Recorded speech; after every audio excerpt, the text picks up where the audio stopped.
Gracias por la presentación. Quiero comenzar diciendo que en esta secuencia de rocas calcáreas, bueno, en esta fotografía que es tomada en la parte de la Auricocha, ustedes observan una secuencia de calizas. Normalmente cuando uno va al campo y intenta hacer mapeo geológico y comienza a sacar muestras, siempre van con el ácido clorhídrico en la manera de determinar si esta roca efervesce, y cuando usualmente efervesce uno dice esto es una caliza. Pero hay que tomar en cuenta que así como en otras rocas pueden ser diferenciadas según la textura que presentan, en el caso de las calizas también puede ser realizado ese tipo de reconocimiento según su textura de las calizas. Para empezar, he dividido esta charla en tres principales partes, como es el potencial de las calizas de Perú. Muchos saben las aplicaciones de estas calizas, así que esto lo voy a pasar rápido. Solamente quiero, para los que no son conocidos con el tema, solo darles una idea general acerca de las aplicaciones y uso de las calizas. Luego voy a hablar un poco acerca de la teoría básica de génesis de las calizas, cómo estas pueden ser diferenciadas, cómo pueden ser reconocidas, interpretadas, haciendo uso de la geoquímica, de la sedimentología, estratigrafía. Y para finalizar voy a presentar lo que he hecho en mi tesis en la parte de Cajamarca y Ollón. Bueno, este mapa fue gracias a Fray, él está aquí creo, y aquí pueden ver en el caso de las unidades en coloración verde son las unidades del Cretáceo, que van desde el Albiano hasta el Turoniano. Para el caso de las calizas en color morado son las calizas del grupo Pucará, lo que es el Chambará, Aramachá y Condorcinga. Y las que están en color medio rojo intenso son las calizas del Pérmico o Paleozoico. Lo que quiero mostrar aquí es que vean que todos estos niveles calcáreos del Fanerozoico abarcan un área más o menos de 81.000 kilómetros cuadrados y corresponden al 6.3% del territorio peruano. Pues como pueden ver hay un fuerte potencial solo en las calizas, no estoy hablando de otro tipo de rocas. Este es un mapa que descargué ayer en el Ingeambil. Ustedes pueden ver todas las concesiones que están para la parte del centro hacia el norte, y si peloteamos esto sobre la base que se tiene del mapeo geológico, ustedes pueden ver que en el caso de las coloraciones verdes, casi todas estas áreas han sido ya concesionadas. Y esto habla mucho acerca de que, por ejemplo, acerca de las calizas, cuando uno investiga acerca de qué compañías vienen concesionando estos niveles calcáreos, es justamente para la parte del norte, Pacasmayo, lo cual indica que las calizas pueden mantener grandes negocios, y si mantienen grandes negocios obviamente va a ser un factor importante para que algunas empresas puedan proponer investigaciones específicas en cuanto a la relación y reconocimiento de algunas unidades que sean como metalotectos, y esto obviamente va a generar el desarrollo de nuevas técnicas para el reconocimiento de las calizas, es decir, que cumple las 3I cuestiones de investigación. En esta gráfica ustedes pueden ver las unidades litoestratigráficas que corresponden a las calizas. Por ejemplo, tenemos calizas en la formación Tarma del Carbonífero, así también en la formación Copacabana dentro del Pérmico. Y para la parte del Triásico-Jurásico tenemos lo que es el grupo Pucará. Aquí está dividido en tres unidades, como es el Chambará, Aramachá y el Condorcinga. Para la parte del Cretáceo, en la zona del centro, tenemos el Humacha. Este Humacha es una secuencia muy importante para los geólogos que trabajan, por ejemplo, en Antamina, puesto que hay algunos niveles calcáreos que están relacionados a los metalotectos polimetálicos. Y para la parte de Cajamarca, ustedes pueden ver, desde el Albiano hasta el Turoniano, tenemos diferentes formaciones, como es el Chule, Yumagual, Mojarrón, Cajamarca. Lo interesante de esto es que entre el Albiano y el Turoniano tenemos acá más o menos 1, 3, 6, 7 formaciones, mientras que acá hay 5, y todo este intervalo del Humacha en realidad correspondería a todo este nivel de acá. Entonces, cuando uno va al campo e intenta mapear estas unidades, a veces no está muy seguro en qué formación uno está trabajando. Y como muchos saben, las calizas tienen muchos empleos, como es en la industria del hierro, química, materiales de construcción, agricultura. Ustedes pueden ahondar en este trabajo de Lawrence y Woods aplicado al tema de rocas minerales industriales. Pueden ahondar más en ese tema. Y esto es los parámetros que uno utiliza para reconocer los tipos de calizas según el contenido de elementos mayores, según su composición en carbonatos, ácido de calcio, magnesio, etc. Uno puede inferir más o menos a qué uso o aplicación puede ser utilizada para las calizas. Esto es lo que normalmente se hace. Y ya dando otras evidencias, por ejemplo, de reconocimiento de calizas, no solo por elementos mayores, sino también ya a nivel de facies. Uno observa que, por ejemplo, cuando uno va al campo encuentra calizas del tipo Maston, Waystone, que van luego a Paston, y conforme sigue avanzando en las secciones uno puede ver Greystone con un poco de Flowstone, más Flowstone y por acá Raston. Todas estas texturas fueron reconocidas en la parte de las unidades que conforman el Chule hasta el Turoniano, es decir, del Chule del Albiano hasta el Turoniano en Cajamarca. Y para que vean que aquí hay otros elementos esqueléticos que corresponden a estas calizas que ya son más que todo para la parte de Ollón. Entonces pueden ver que hay cierta diferencia entre los elementos esqueléticos que conforman en Cajamarca con respecto a Ollón.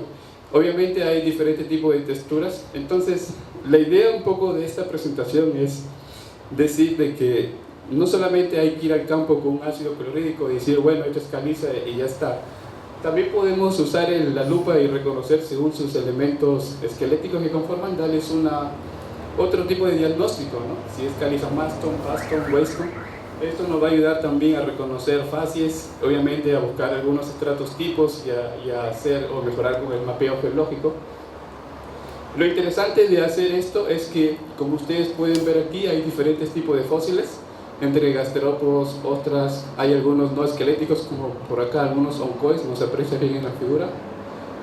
Y la idea de reconocer los elementos esqueléticos es que uno puede darle una interpretación a las calizas sobre qué ambientes se depositaron. Por ejemplo, acá ustedes ven, estos son más que todo ambientes proximales, es decir, cerca al continente.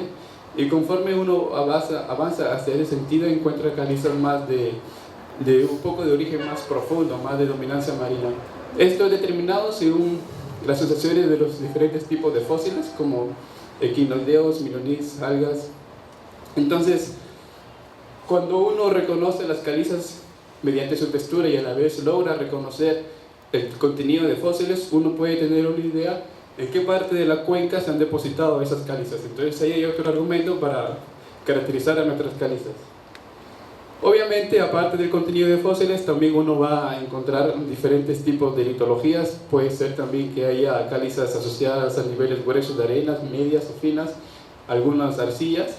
Así también uno reconoce diferentes tipos de laminaciones o estructuras sedimentarias, algunos tipos de trazas de fósiles. Todas estas evidencias están también relacionadas a un tipo de ambiente sedimentario. Aquí ustedes pueden ver, esta es la plataforma. Y lo que separa el nivel intertidal entre el nivel donde rompen las olas es lo que uno conoce como un ambiente de plataforma interna. Entonces, todos los argumentos que uno encuentre de aquí hasta aquí, uno puede inferir que está en un ambiente tipo de plataforma interna.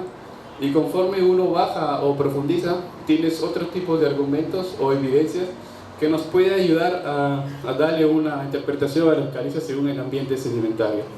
Entonces esto sería otro argumento más para reconocer cuando estamos en un ambiente próximo o un ambiente distal.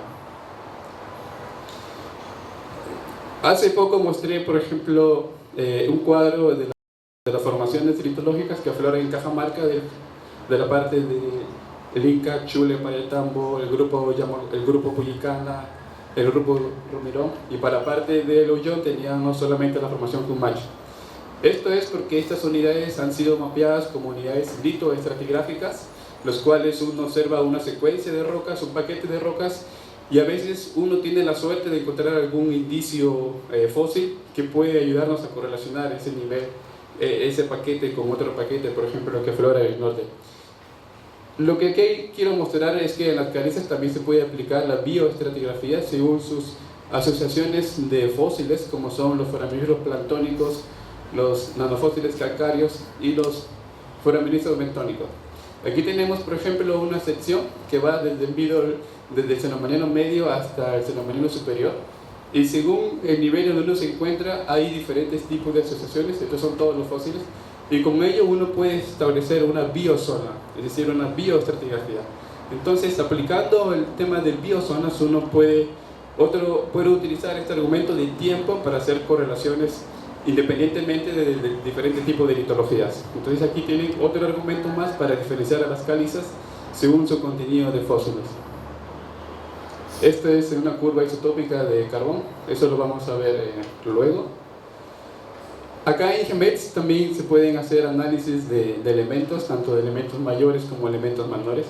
Si por ejemplo vamos al campo y hacemos un muestreo sistemático de la base al techo en las calizas, por ejemplo en este nivel de aquí, si hacemos un muestreo cada 5 metros, obviamente vamos a encontrar diferentes tipos de porcentajes de los elementos químicos. Con ello quiero decir que, por ejemplo, mirando este ejemplo aquí de una unidad, los niveles negros son calizas con alto contenido de materia orgánica, como pueden ver aquí estos niveles. Y así también hay unos niveles que son pobres en materia orgánica, es decir, estos serían calizas de ambientes reductores y estos serían calizas de ambientes oxigenados, ¿no? Y lo interesante es que, de acuerdo a la posición litológica que uno se encuentra, hay diferentes tipos de variaciones químicas, por ejemplo en el sulfuro, en el aluminio, en el silicio, en el fósforo y en el bario. Estos elementos que ve aquí del silicio, fósforo y bario usualmente son interpretados a la productividad primaria de las calizas, o sea, según el ambiente reductor que uno se encuentra. Y para el caso de sulfuro, indica calizas en ambientes de depositación anóxida. Cuando uno observa, por ejemplo, otros elementos químicos como es el fierro, el titanio y el zircón, estos están relacionados a fuertes aportes detríticos, ¿entiende? Entonces, cuando uno tiene los vacíos o digamos los bajos niveles, es que no ha habido mucho aporte de detríticos a la cuenca. Entonces, cuando en la cuenca tenemos fuerte aporte de detríticos, lo que va a generar es una producción primaria de materia orgánica. Entonces, estos elementos químicos también nos pueden ayudar a diferenciar los diferentes tipos de capas calcáreas según su contenido de elementos mayores. Estos también corresponden a, obviamente cuando hay un ambiente reductor, no tenemos depositación de calizas porque los organismos en ese tipo de ambiente no son capaces de segregar el carbonato de calcio y por lo tanto vamos a tener bastantes niveles de calcio. Bueno, este es como uno puede utilizar la microgeoquímica. Este es un ejemplo de un trabajo que hace poco se ha presentado en ProExplo por Alberto Paz, y ustedes pueden ver que él hizo un muestreo sistemático desde la base del Kurmacha hasta el Serendín, es decir, desde el Albiano hasta Turoniano. Bueno, este trabajo yo no lo he revisado, pero lo que quiero mostrar aquí es que ustedes pueden ver las variaciones en el contenido de los elementos mayores según la base y hacia el techo. Lo que querían ellos era diferenciar los niveles del Serendín con los niveles del Kurmacha superior. Entonces aquí vemos que hay un empobrecimiento de los niveles de óxido de calcio y un aumento de los niveles de silicio, lo cual indica que esta cuenca estuvo abierta a aporte detrítico conforme uno iba hacia el Coniciano.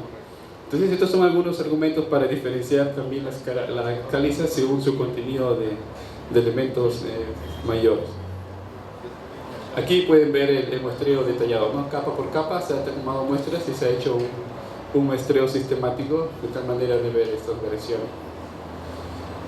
Acá también en GEMETS te pueden ser elementos mineralológicos, es decir, en cada muestra que tomemos aquí podemos ver también cómo ella ha variado según su contenido mineralógico desde la base del cenomaniano hasta el cenomaniano superior. Entonces vemos que acá tenemos calcita, cuarzo, feldespato, plagioclasas, filosilicatos. Todos estos elementos ayudan a determinar si en la cuenca predominó una sedimentación detrítica, una sedimentación mixta entre carbonatos y detritos, o una sedimentación netamente carbonatada, o una sedimentación otra vez mixta, ¿no? Obviamente todo esto está en función del clima. Entonces, para determinar el clima, ellos hicieron uso de caolinita y de ilita, es decir, cuando hubieron niveles altos de caolinita, ellos lo determinaron como hubo un ambiente húmedo, y cuando hubo altos niveles de esmetita, como tiene acá, hubo más bien un ambiente más seco. Entonces, según su contenido mineralógico, también se pueden diferenciar las calizas en el campo o en el mapeo geológico. Si uno le otorga estas evidencias químicas y litofáciles a las personas que trabajan, por ejemplo, con teledetección e imágenes satelitales, ellos pueden tomar estos argumentos y nos pueden ayudar con el mapeo regional según sus características. Obviamente que cada capa va a tener un comportamiento distinto según su contenido de elementos químicos, los cuales nos puede ayudar a indicios sobre el mapeo regional usando imágenes satelitales. Ahora voy a entrar un poco acerca de los isótopos estables. Esto es lo que yo apliqué en mi trabajo. Lo interesante de utilizar los isótopos de carbono es que estos pueden ser usados tanto en ambientes continentales, en ambientes someros o en ambientes profundos, tanto en calizas o tanto en ambientes siliciclásticos o si no en niveles ricos en materia orgánica.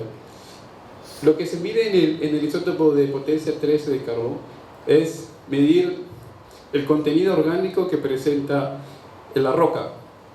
Hay dos métodos que yo he empleado. Uno es en la medida en la micrita, es decir, en la matriz que corresponde a la caliza, evitando perforar a los elementos esqueléticos porque ellos pueden tener otro rango isotópico.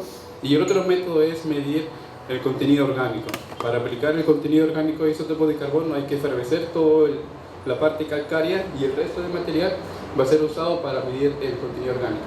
Entonces, por teoría se sabe que toda la materia orgánica, tanto vegetal o marina, siempre hace uso de este elemento de carbón 12. Entonces, cuando hay una sobreproducción en masa de fitoplancton en la materia orgánica, obviamente en la atmósfera vamos a encontrar poco C12 y lo que va a predominar más va a ser el elemento de carbón 13. Entonces, cuando uno hace este tipo de métodos, uno puede ver ciertas variaciones isotópicas. Vamos a verlo en los siguientes ejemplos.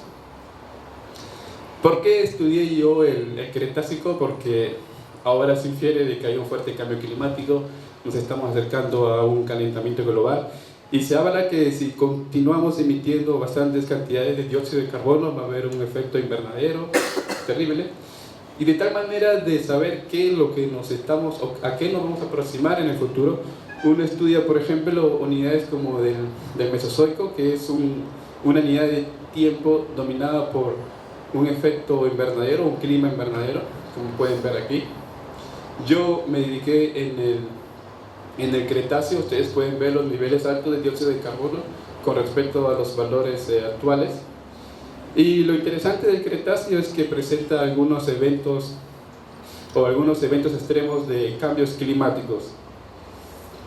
Y lo interesante también de estudiar estos eventos climáticos es que ellos están en relación del dióxido de carbono. Y obviamente las calizas también están en relación del ciclo de carbono, porque ustedes ven su exposición carbonato de calcio, como pueden ver aquí, el carbonato de bueno, en el CO3, CO2, ahí las calizas al momento que se forman, toman el CO2 para formar su mineral que es calcita. Entonces esto comienza desde la subducción de las rocas antiguas y luego esto es expulsado por los del vulcanismo o formación de cortezas oceánicas. Esto va a generar que haya fuertes emisiones de dióxido de carbono en la atmósfera. Esto va a originar una mejorización del ciclo hidrogeológico. Al ver fuertes lluvias, esto van a meteorizar los antiguos cratones, soltando el calcio, que es un elemento móvil en la corteza. Al ir estos elementos al océano, los organismos que van a formar sus conchas, ¿no? Tanto todos los organismos que se agregan carbonato de calcio, van a hacer uso de estos elementos libres para luego formar otra vez calizas. Entonces aquí se ve un ciclo, ¿no? Obviamente esto es en millones de años. Y aquí pueden ver un gráfico al detalle. Cuando uno tiene un calentamiento global, usualmente es interpretado que es dado por emisiones volcánicas. Esto es un poco lo que dije anteriormente, hay un calentamiento global, el océano toma dióxido de carbono, hay condiciones tóxicas en el océano, los cuales hay un calentamiento de las aguas. Esto calienta los gases hidratados y obviamente este metano va a ser expulsado a la atmósfera, lo que va a haber una ampliación del calentamiento global, y una vez que esto se forma van a haber fuertes nutrientes llegando hacia el continente, y esto va a generar fuertes niveles de anoxia y obviamente perturbaciones en el ciclo del carbono. Aquí pueden ver que cuando uno tiene fuertes nutrientes del continente tenemos fuertes valores de estroncio, osmio y neodimio, y cuando tenemos lo contraparte, que sería fluidos hidrotermales, hay más fuertes de neodimio, osmio y estroncio en valores negativos, y acá sería en valores positivos, ¿no? Los diferentes en el neodimio. Entonces, con esto quiero decir que las calizas responden a estos tipos de climas afectados por dióxido de carbono en la atmósfera, y todo esto perturba al océano y obviamente va a originar fuertes perturbaciones en el ciclo hidrogeológico. En el Tetis, o sea, es decir, en sedimentos que conforman toda la parte de Europa, se ha establecido una curva referencial en base a isótopos de carbono. Ustedes pueden ver que para la parte del aptiano hay un evento anóxico conocido como en inglés OAE1A, que es el elemento anóxico del aptiano 1A. Este evento está caracterizado por diferentes tipos de eventos anóxicos, que serían unos subeventos. Acá tienen los eventos del albiano inferior, medio y superior, los cuales también son divididos en la parte del albiano medio. Y tienen otros subeventos que serían del xenomaniano medio y el evento del xenomaniano turoniano. Lo interesante de estudiar estos eventos anóxicos es que ellos han producido una perturbación del ciclo del carbono, dejando estas anomalías. Entonces, cuando uno va al campo y aplica estos métodos y luego tiene los valores, si es que en tu firma isotópica tienes estas anomalías, en este caso positivas, uno puede utilizar estos argumentos para hacer correlaciones interglobales. Como yo les dije, lo bueno de utilizar isótopos de carbono es que puede ser usado para correlaciones interoceánicas, intercontinentales, amplio uso. Entonces, para el caso de mi tesis, yo apliqué un poco de este tipo de isótopos, una manera de explorar si estos eventos reconocidos en Europa también fueron reconocidos en Sudamérica. La teoría dice que estos eventos se han formado debido a fuertes emisiones de dióxido de carbono, productos de largas provincias ígneas, como ustedes pueden observar. Estas barras en azul corresponden al momento que se inició y terminó la formación de las cortezas ígneas. Lo interesante de esto es que esto también está relacionado con las curvas de estroncio. La teoría dice que cuando hay fuertes emisiones hidrotermales o volcánicas hay valores negativos de estroncio, y cuando ha habido un calentamiento, por ejemplo desde el albiano hasta el turoniano, esto ha conllevado a que haya fuertes niveles altos de estroncio, como yo mostré aquí.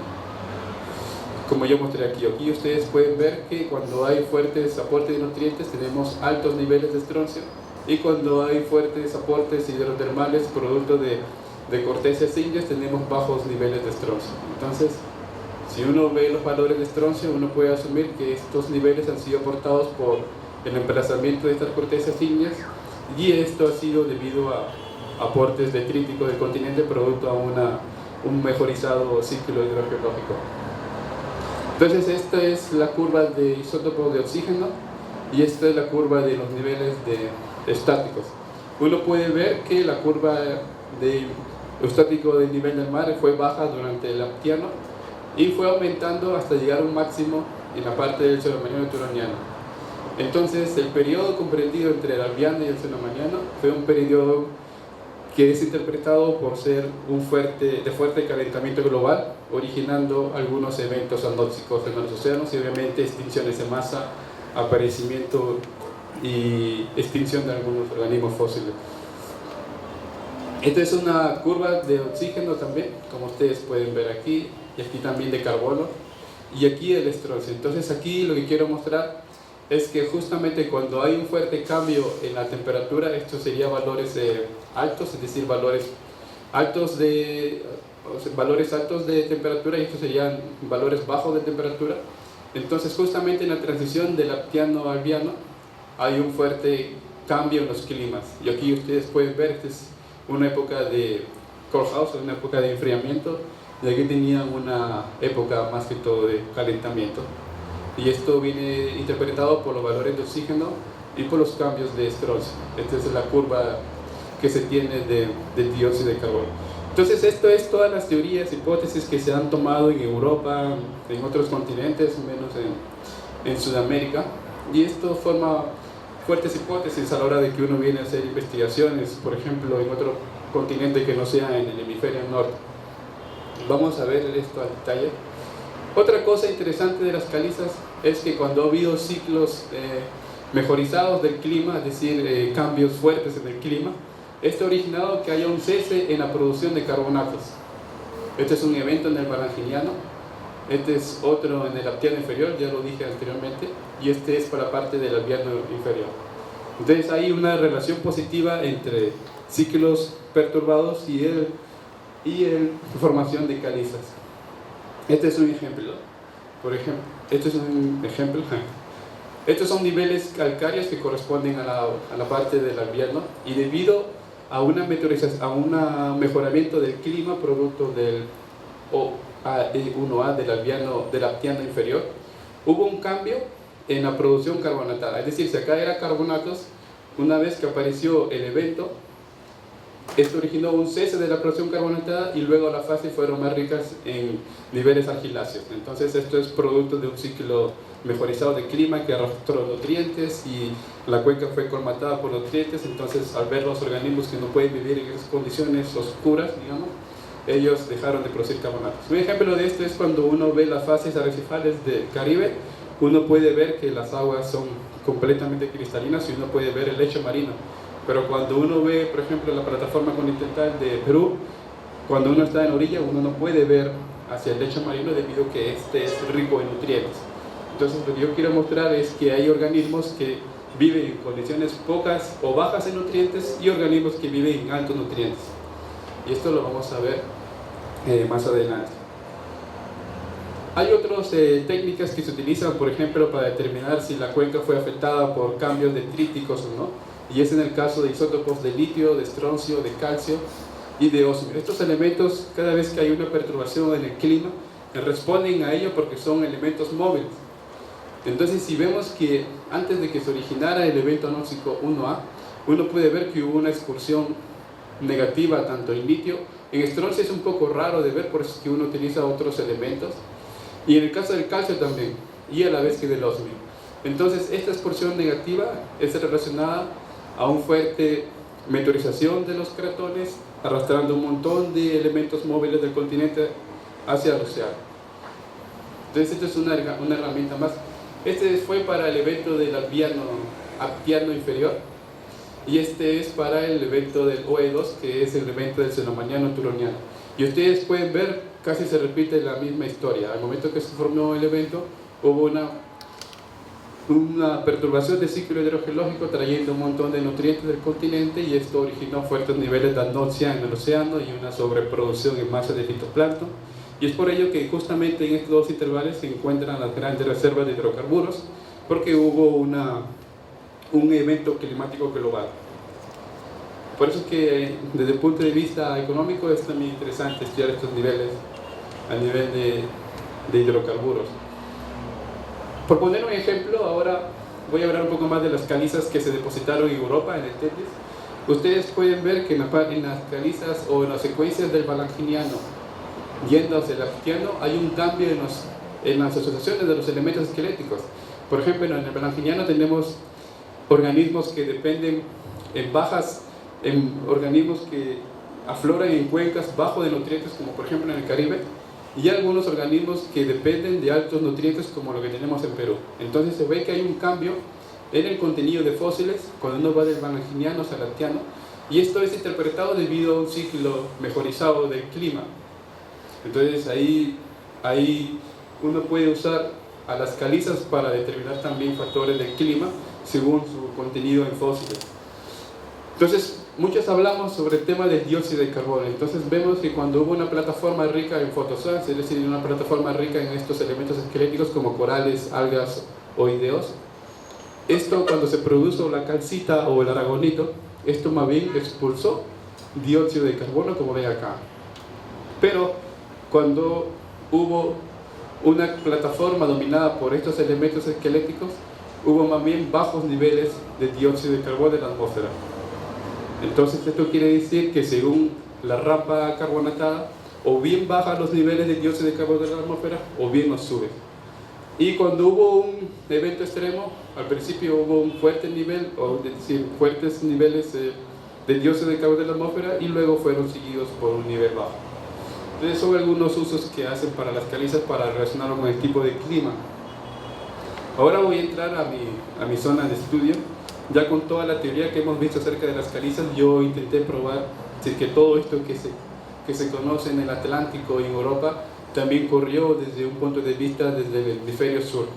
Entonces ustedes pueden ver todos los estudios que se han hecho en calizas en cuestiones de clima, oceanografía, todos están para la parte de Europa, del Tetis, pero muy poco se ha hecho en otros lugares que no sea en Europa.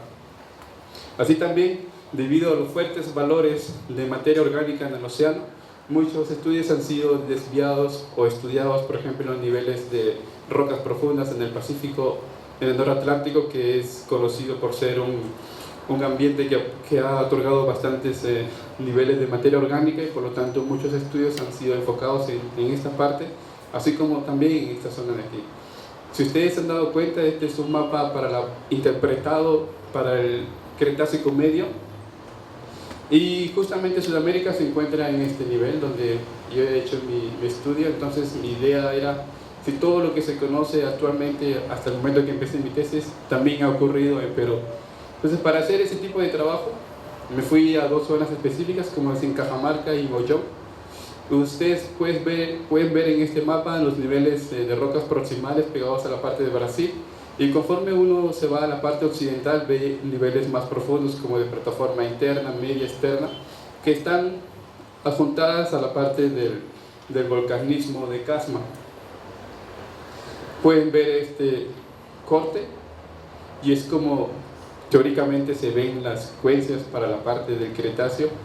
Esta es una interpretación, no es algo consistente, solamente para mostrar cómo son las fases proximales y cómo estas van hacia la parte de Casma, hacia la parte occidental.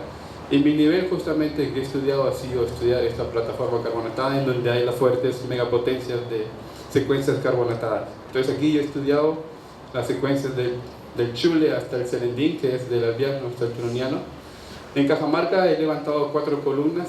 Este es un mapa geológico. Ustedes pueden ver que he abarcado desde el Aptiano hasta el Albiano, luego del Albiano hasta el Turoniano, acá también del Ceremaniano al Turoniano.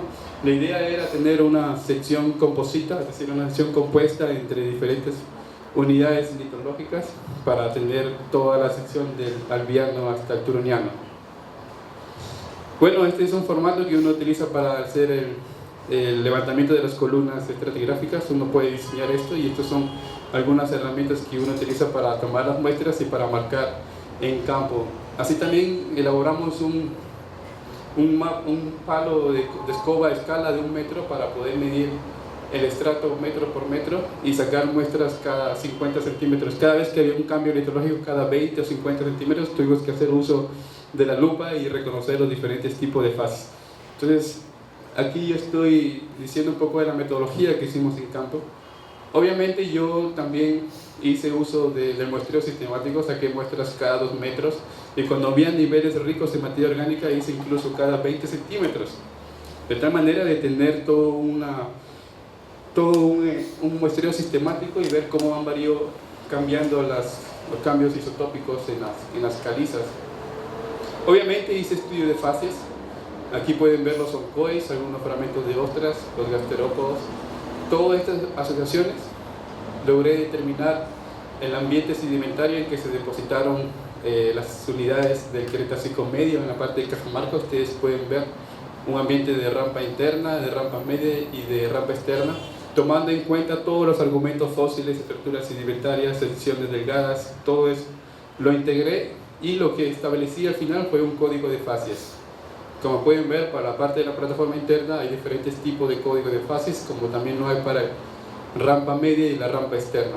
Esto está en función según, como lo dije anteriormente, las asociaciones de fósiles, el conjunto de giláceos, de de areniscas. Y lo bueno de establecer este código de fases es que uno puede darle una interpretación secuencial, por ejemplo, a la columna sedimentaria. Pues esto es del albiano hasta el cenomaniano, y estos diferentes colores aquí corresponden a estos colores que yo establecí aquí. Entonces, una vez que uno determina cuál ha sido próximo y cuál ha sido distal, uno puede hacer un poco de estratigrafía secuencial. Esto también lo apliqué hasta el turoniano, y aquí ustedes pueden ver los niveles relativos del nivel de agua. Es nivel relativo porque hay que tener en cuenta que a veces hay subsidencia, ¿no? Allá algunos cambios regionales por el levantamiento de fallas, entonces uno prefiere decir que esto es un nivel relativo. Lo interesante es que según las fases uno tiene una profundización en la cuenca que va desde el albiano inferior hasta el albiano medio, y luego hay fases regresivas hasta la parte del cenomaniano inferior, y luego hay otra vez otra fuerte transgresión. Esto es una interpretación solamente para la de Cajamarca. Habría que corroborar estos estudios haciendo trabajos más proximales o más distales o más a la parte del centro, ¿no? Para tener una configuración regional de las variaciones relativas del nivel del mar. Una vez que hice esto en Cajamarca, me fui a comparar mis fases litológicas en Ollón. Aquí me fui a Chuchacua, donde fue levantada la columna Jumacha por antiguos autores, y en la manera de comparar las fases en Chuchacua me fui también a Loricocha, donde es aquí donde tomé mi primera imagen que puse mi presentación al inicio, y obviamente estudié el Jumacha. Esta es la sección tipo del Jumacha en Chuchacua, y aquí tenemos desde el albiano hasta el turoniano. Yo fui solamente a dos intervalos específicos, que es desde el albiano hasta el cenomaniano, a esta parte de aquí, y me fui hasta esta parte de aquí, hasta el turoniano. Y creo que hay colegas que participaron en esta salida de campo, y ellos se dieron cuenta de cómo son las fases y cómo varían las fases litológicas en esta zona. Estos niveles de acá del cenomaniano superior y turoniano también los comparé en la parte de la Loricocha, y aquí pueden ver la secuencia que corresponde a esta edad. Hice un muestreo sistemático, estudio de fases capa por capa, y estas son las fases que predominan en este tipo de secuencia. Como ustedes ven, en las fases de Cajamarca las fases son completamente distintas y presentan otros elementos esqueléticos, mientras que en Ollón hay otro tipo de fases, como es los foraminíferos bentónicos de Piruvanella peruviana. Son foraminíferos endémicos que solamente han sido reconocidos para esta parte de Ollón. No hay otro registro en otro lugar del planeta más que acá.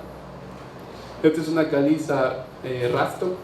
Ven estos puntitos aquí, o estas cositas que no se aprecian muy bien con la figura, pero toda esta roca está completamente llena de los foraminíferos bentónicos.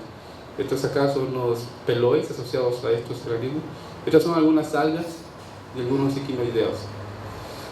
Estas son las algas, y estos son algunos foraminíferos bentónicos que nos ayudaron a determinar una edad o confirmar el cenomaniano en estas secuencias. Aquí tienen al Piruvanella peruviana. Bueno, eso fue con el tema de fases y todo lo demás. Ahora voy a hablar sobre el tema de cómo es que yo determiné la edad de mis secuencias. Aparte de los arbolitos que ya han sido encontrados en Cajamarca, en Ollón, y todos los foraminíferos planctónicos que ya estaban estudiados en estas zonas, hicimos también un poco de estroncio para determinar la edad de nuestras rocas, y para ello buscamos este tipo de organismos que son ostras. Esto ustedes pueden ver, tenemos una ostra casi completa, y a este organismo le hicimos estudios de catalominiscencia para ver qué tan preservado estaba la muestra.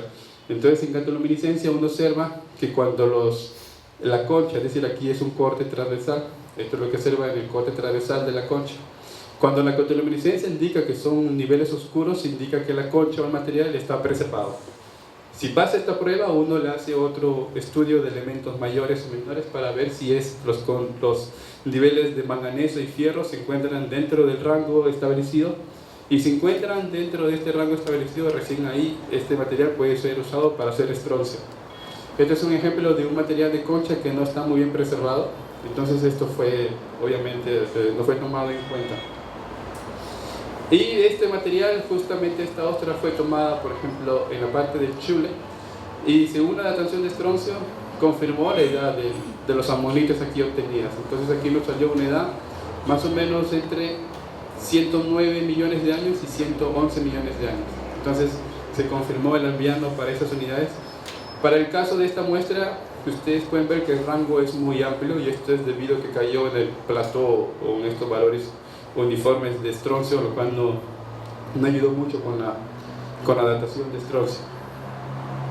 Una vez que determiné mis edades según lo que ya estaba previo reconocido, apliqué mis isótopos de carbón y de contenido orgánico, y ustedes pueden ver que yo hice una correlación entre mi curva de Cajamarca, que es mi curva composita que va del alveado al turoniano, con la curva establecida referencial que hay para la parte de Europa. Entonces, según las firmas isotópicas, uno puede inferir que estos niveles que están aquí pueden ser estos niveles que corresponden a estas variaciones isotópicas, como son para la parte del evento anóxico 1b. Así también tienen esta excursión negativa, que también la tenemos aquí. Yo estoy pensando que esta excursión negativa está dada por el emplazamiento del volcánico Casma, porque cuando se da un volcánico, esto va a tener bajos niveles de isótopos de carbono, y por lo tanto cuando uno muestrea encuentra esas cargas muy negativas.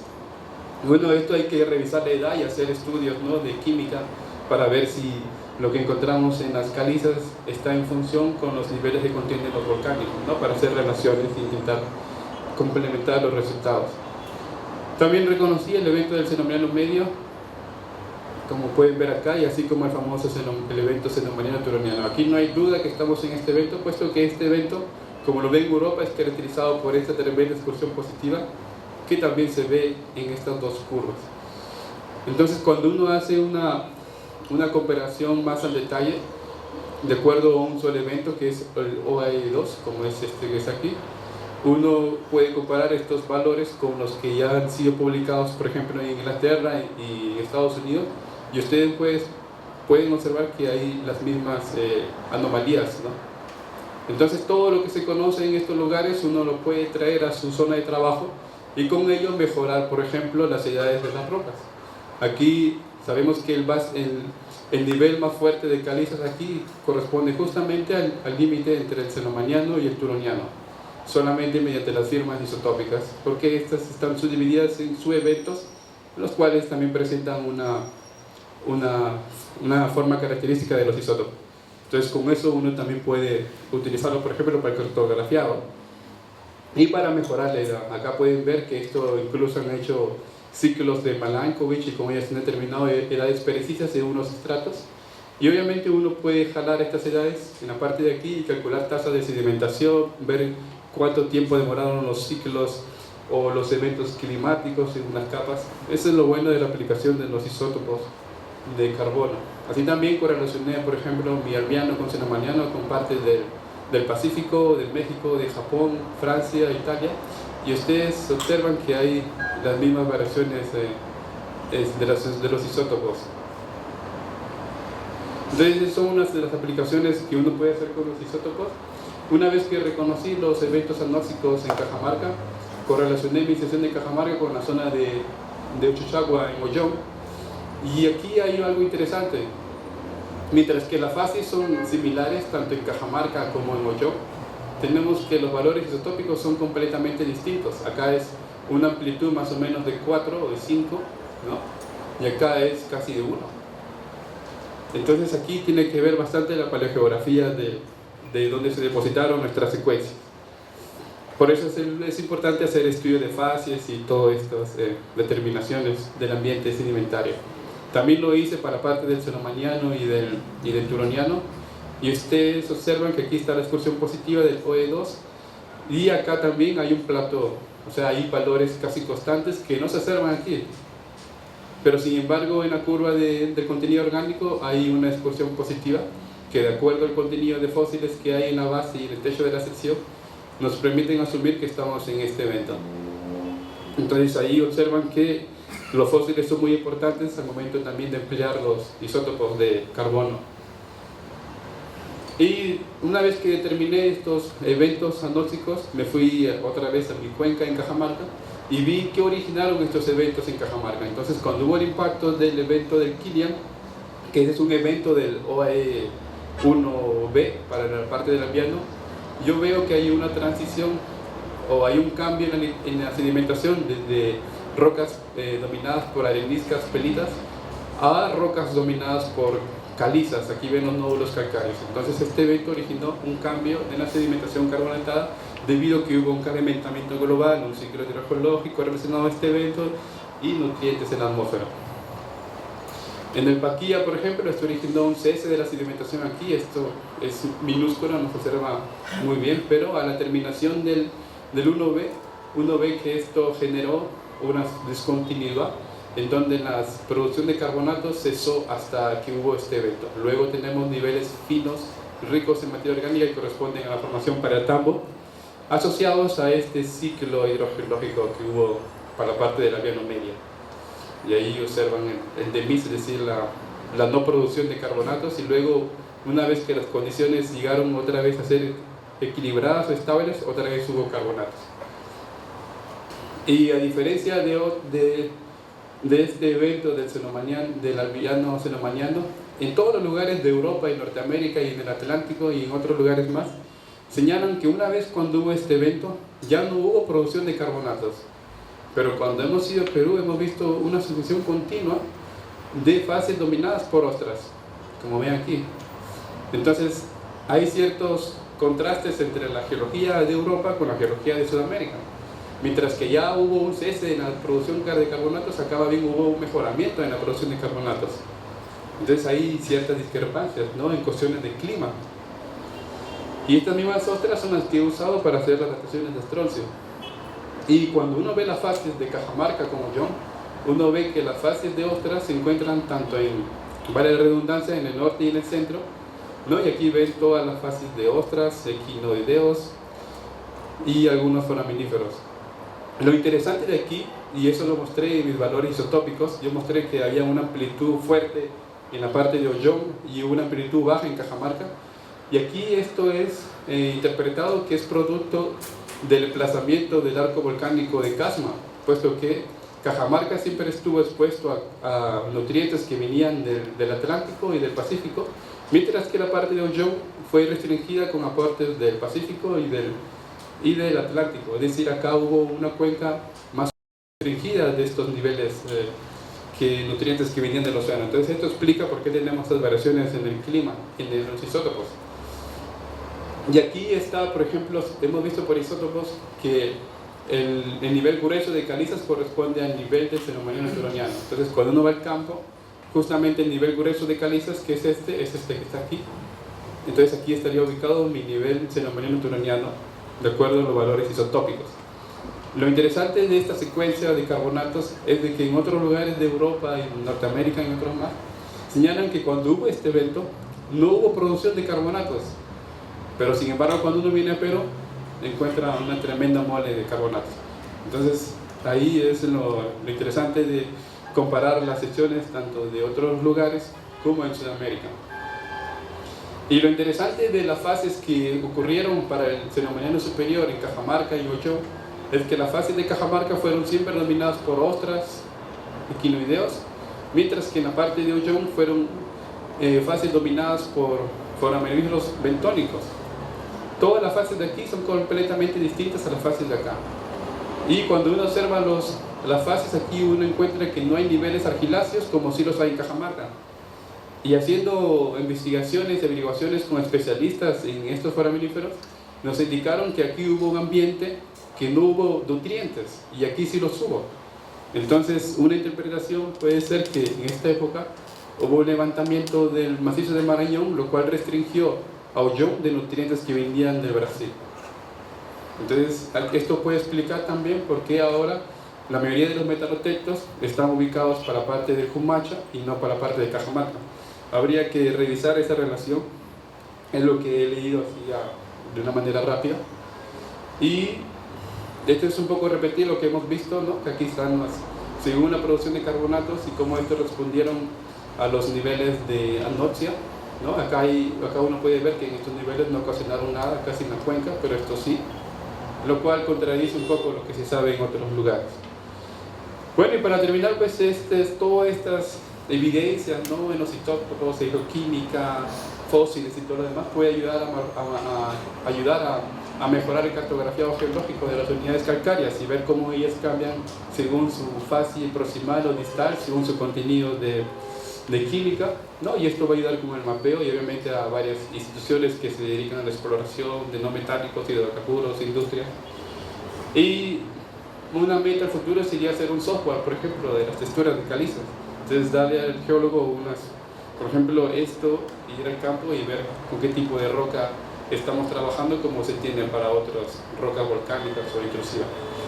Eso ha sido todo mi cuenta, mi trabajo.